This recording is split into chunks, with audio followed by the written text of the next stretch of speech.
ఇవాళ మనము cataract surgery అంటే శుక్లం ఆపరేషన్ గురించి ఉన్న అపోహల గురించి మాట్లాడదామండి. మొదటిది, శుక్లం ఆపరేషన్ చలికాలంలో చేయించుకోకూడదు అని. అది కరెక్ట్ కాదండి. శుక్లం ఆపరేషన్ చలికాలంలో చేసుకున్న, ఎండాకాలంలో చేసుకున్న ఈక్వల్లీ సక్సెస్ఫుల్ అవుతాయి.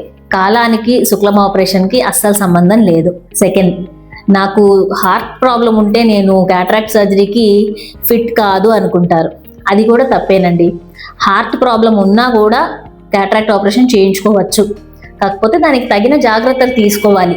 అంతేకాని అస్సలు ఆపరేషన్కి నేను సూటబుల్ కాదు అని అనుకోవాల్సిన అవసరం లేదు.